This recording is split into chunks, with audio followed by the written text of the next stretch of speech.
Chapter 10 Dickon. The sun shone down for nearly a week on the secret garden. The secret garden is what Mary called it when she was thinking of it.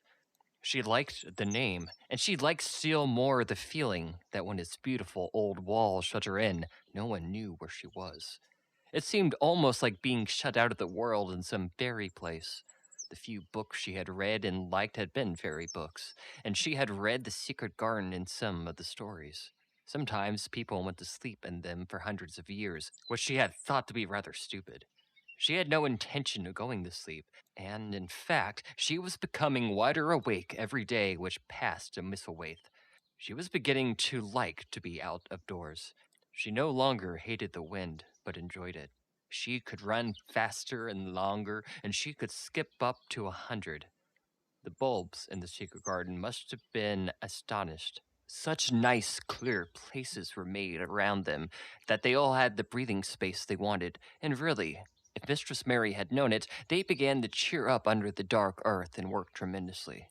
The sun could get at them and warm them, and when the rain came down, it could reach them at once, so they began to feel very much alive. Mary was an odd, determined little person, and now she had something interesting to be determined about. She was very much absorbed indeed. She worked and dug up and pulled up weeds steadily, only becoming more pleased with her work every hour instead of tiring of it. It seemed to her like a fascinating sort of play. She found many more of the sprouting pale green points that she had hoped to find. They seemed to be starting up everywhere, and every day she was sure that she found tiny new ones, some so tiny that they barely peeped above the earth. There were so many that she remembered what Martha had said about the snowdrops by the thousands, and about the bulbs spreading and making new ones. There had been left to themselves for 10 years, and perhaps they had spread like little snowdrops into thousands. She wondered how long it would be before they showed that they were flowers. Sometimes she stopped digging to look at the garden and try to imagine what it would look like when it was covered with thousands of lovely things in bloom. During that week of sunshine, she became more intimate with Ben Weatherstaff. She surprised him several times by seeming to start up beside him as if she sprang out of the earth.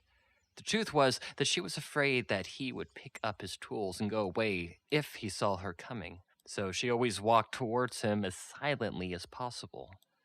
But, in fact, he did not object to her as strongly as he had at first.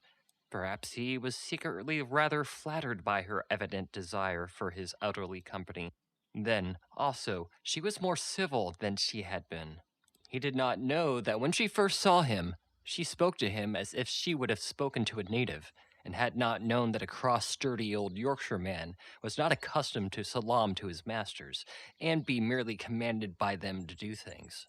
"Thou'rt like the robin," he said to her one morning, when he lifted his head and saw her standing by him. "I never know when I sees these, or which side that I'll come from." "He's friends with me now," said Mary. "That's like him," snapped Ben Weatherstaff.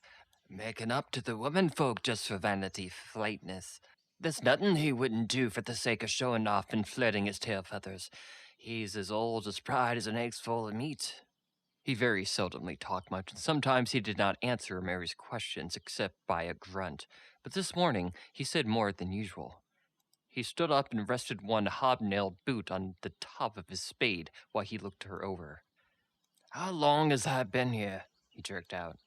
"I think about a month," she answered.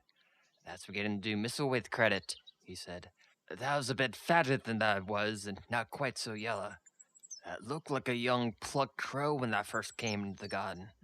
Thinks I to myself I never set eyes on an uglier, sourer-faced young un." Mary was not in vain, as she never thought much of her looks, and she was not greatly disturbed. "I know I'm fatter," she said. "My stockings are getting tighter. They used to make wrinkles. There's the robin, Ben Weatherstaff." There, indeed, was the robin.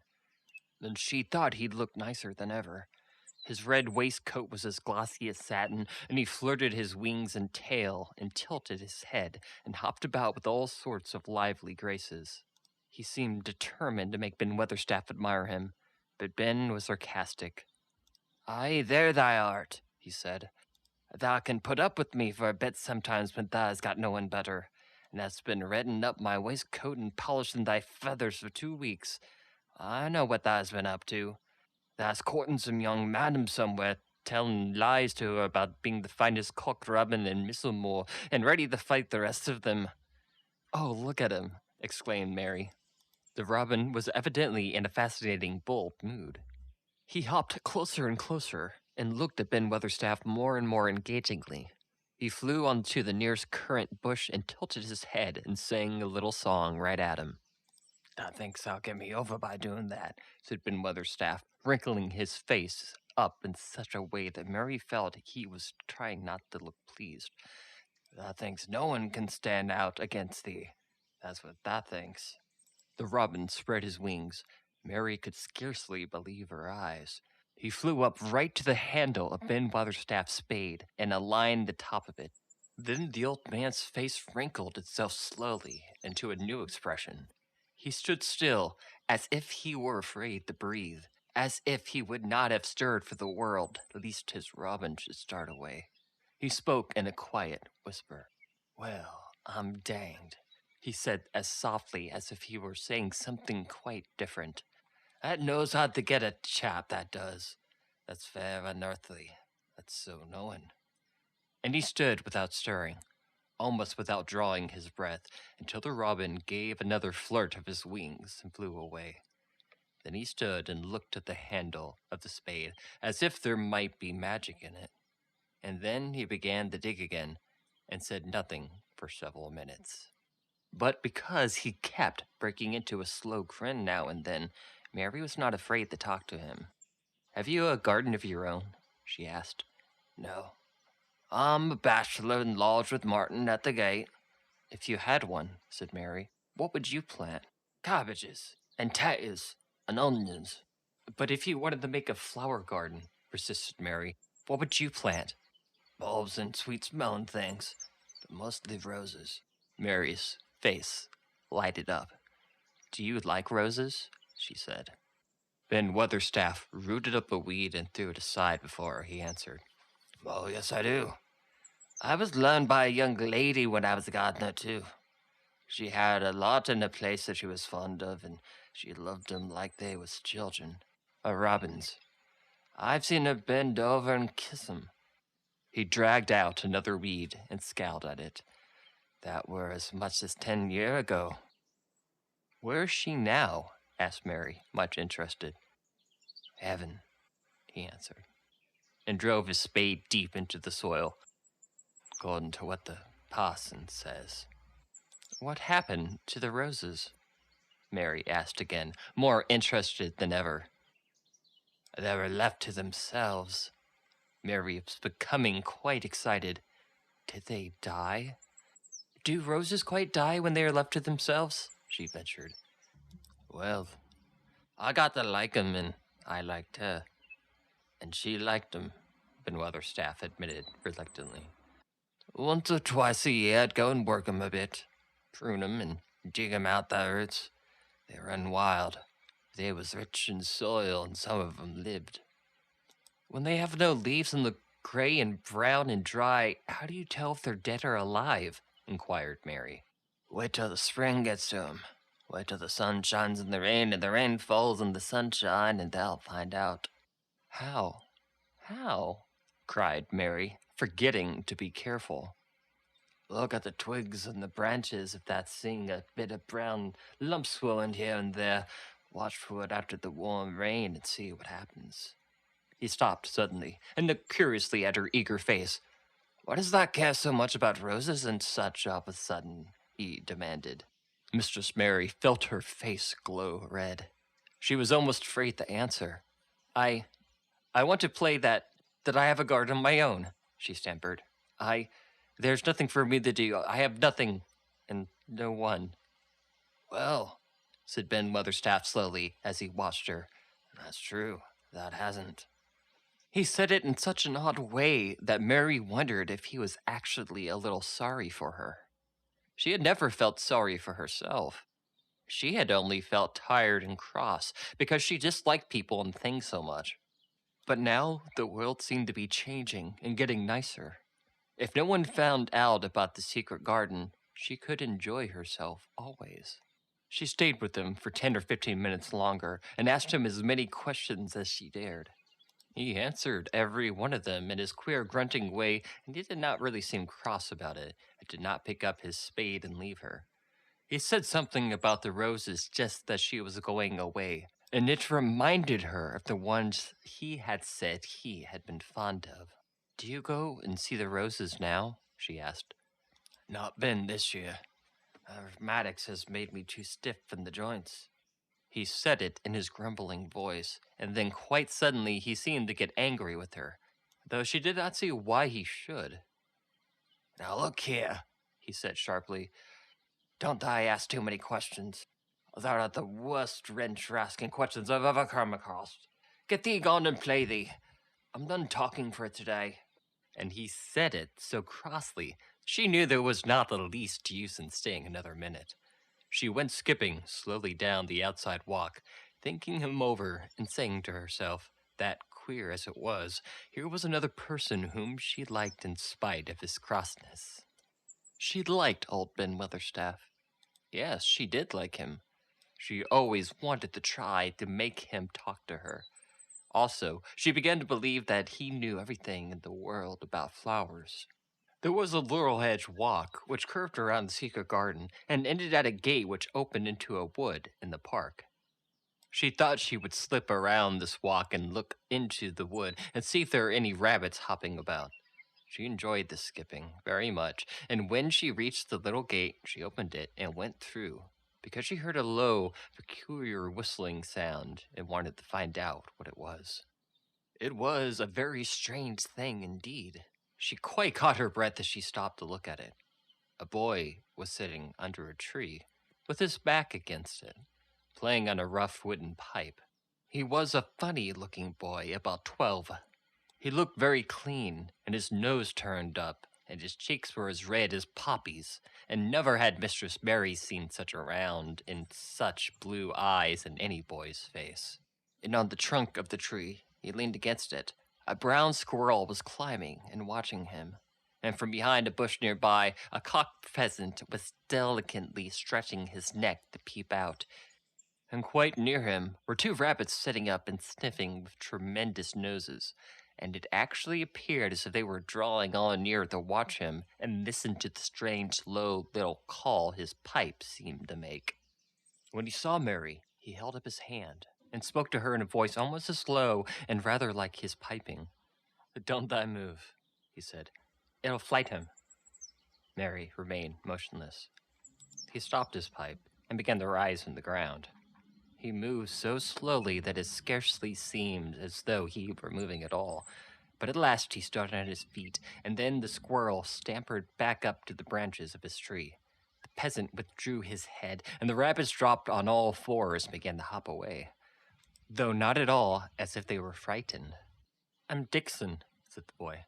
"I know that's Miss Mary." Then Mary realized that somehow she had known at first he was Dickon.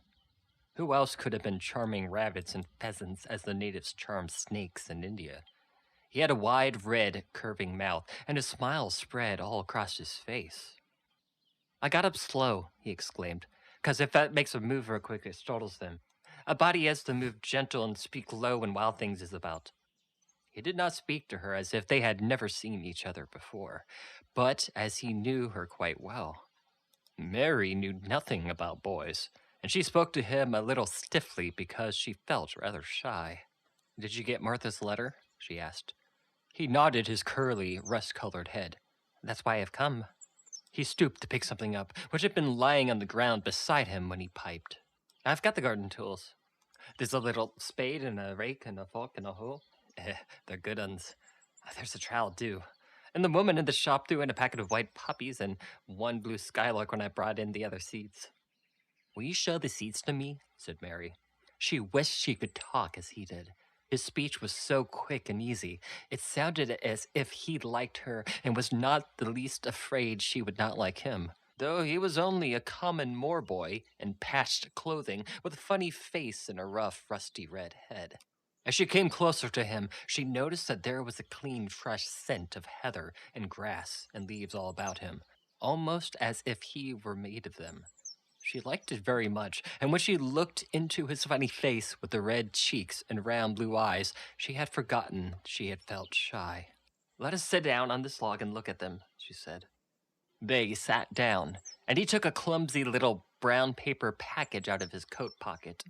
He untied the string inside, and there were ever so many neater and smaller packages with a picture of a flower on each one. "There's a lot of mignonette and poppies," he said.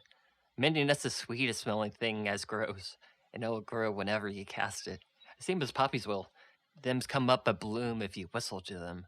Them's the nicest of all." He stopped and turned his head quickly, his poppy-cheeked face lighting up. "Where's that robinez is calling us?" he said. The chirp came from a thick, hollow bush, bright with scarlet berries, and Mary thought she knew whose it was. "Is it really calling us?" she asked. "Aye," said Dickon, as if that was the most natural thing in the world. "He's calling someone he's friends with. That's the same as saying, 'Here I am, look at me, I want bits of a chat.' There he is in the bush." "Who is he?" "He's been Weatherstaff's, but I think he knows me a little," answered Mary. "Aye, he knows thee," said Dickon, in his low voice again. "And he likes thee, and he took on thee. He'll tell me all about thee in a minute." He moved quite close to the bush with the slow movement Mary had noticed before. And then he made a sound almost like the robin's own twitter. The robin listened a few seconds, intently, and then answered quite as if he were replying to a question. "Aye, he's a friend of yours," chuckled Dickon. "Do you think he is?" cried Mary eagerly. She did want to know. "Do you think he really likes me?" "He wouldn't come near thee if he didn't," answered Dickon. "Birds is rare choosers, and robins can flit about a body worse than a man. See, he's making up to thee now.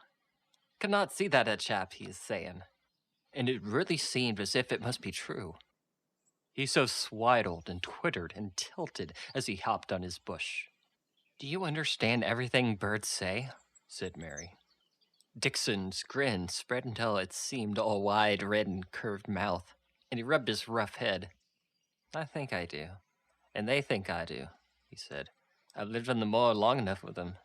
I've watched them all break shell and come out of fledge and learn to fly and begin to sing, till I think I'm one of them. Sometimes I think perhaps I'm a bird or a fox or a rabbit or a squirrel or even the beetle, and I don't know it." He laughed and came back to the log and began to talk about the flower seeds again. He told her what they looked like when they were flowers. He told her how to plant them and watch them and feed and water them.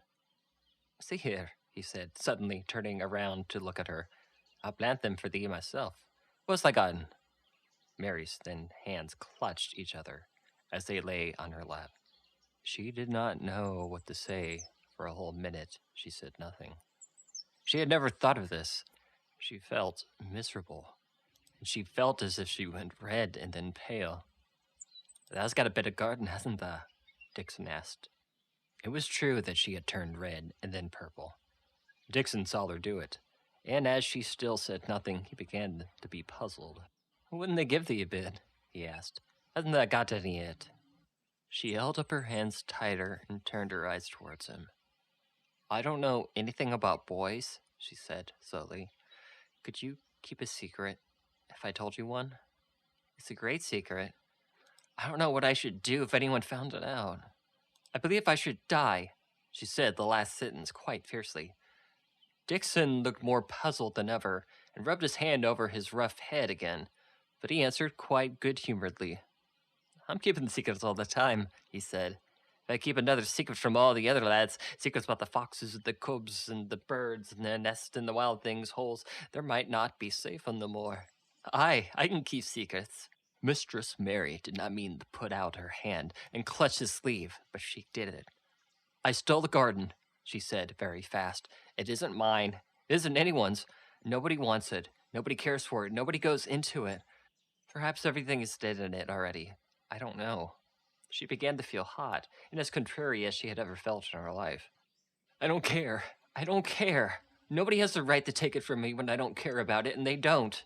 They're letting it die, all shut up in by itself," she ended passionately, and threw up her arms over her face and burst out crying. Poor little Mistress Mary. Dickson's curious blue eyes grew rounder and rounder. Eh, he said, drawing his exclamation out slowly, and the way he did meant both wonder and sympathy. I've nothing to do, said Mary. Nothing belongs to me. I found it myself and I got into it myself. I was only just like the robin, and they wouldn't take it from the robin. Mistress Mary got up from the log at once. She knew she felt contrary again, and obstinance, and she did not care at all. She was impervious and Indian, and at the same time hot and sorrowful. Come with me, and I'll show you, she said. She led him around the laurel path into the walk where the ivy grew so thickly. Dickson followed her with a queer, almost pitying look on his face. He felt as if he was being led to look at some strange bird's nest and must move softly. He stepped to the wall and lifted the hanging ivy he started. There was a door, and Mary pushed it slowly open, and they passed in together. And then Mary stood and waved her hand around defiantly. It's this, she said. It's a secret garden, and I'm the only one in the world who wants it to be alive. Dickson looked round and round about it, and round again. He almost whispered. It's a queer, pretty place. It's like as if a body was in a dream.